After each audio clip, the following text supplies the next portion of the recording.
How'd I get here, and where am I going?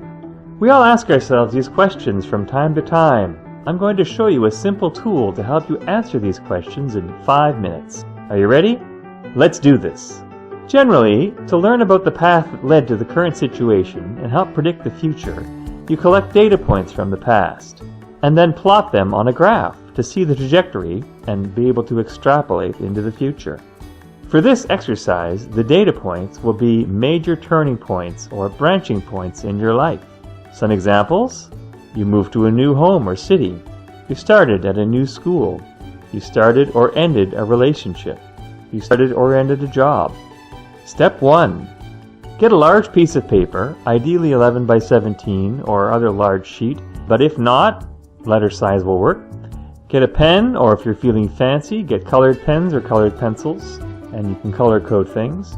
On the paper, I want you to draw a long line that will represent your life so far, from birth until present. Step 2. Think about your turning or branching points. When you have the list, I want you to add them to this line in chronological order, starting at birth and going through until now.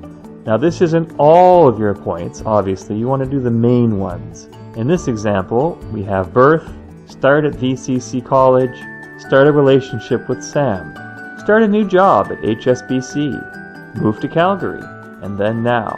You may have more points or less points, partially dependent on how old you are. Step 3.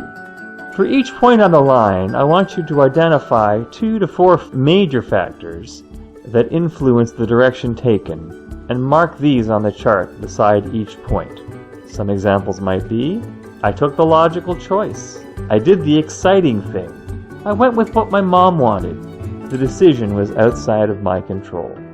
For example, for the starting relationship with Sam, the 4 factors are: she was smart, she was attractive, she liked me, and my hormones. Some things to keep in mind.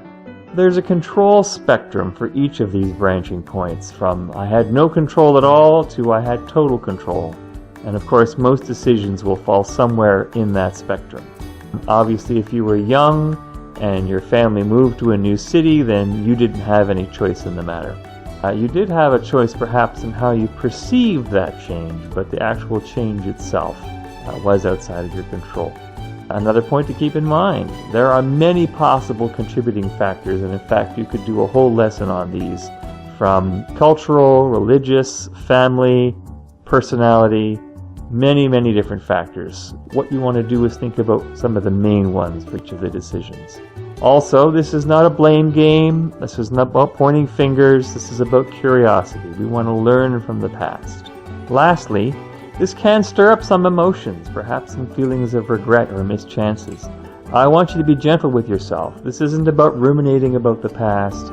This is about learning from the past. Step 4. I want you to connect the dots. I want you to look for recurring patterns. Do you see factors repeating themselves?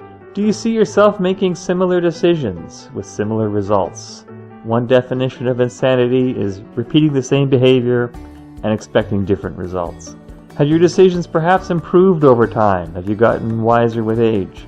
Perhaps ask someone else if they can see patterns that you might have missed. This is optional, of course, and perhaps this chart's quite personal.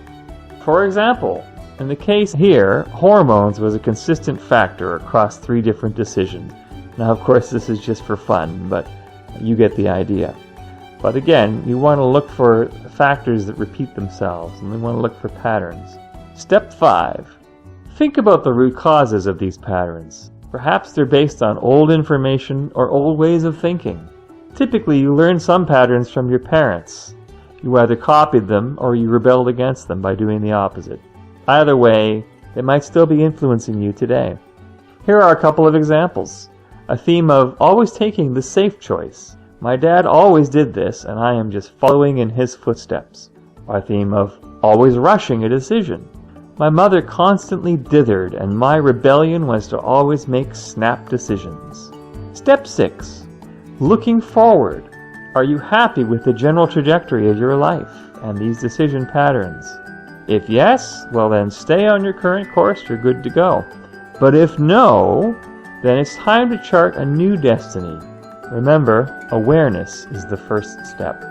Now that you know what some of the issues are, the next video in this series will look at some ways to help you change your patterns and to chart a new life course.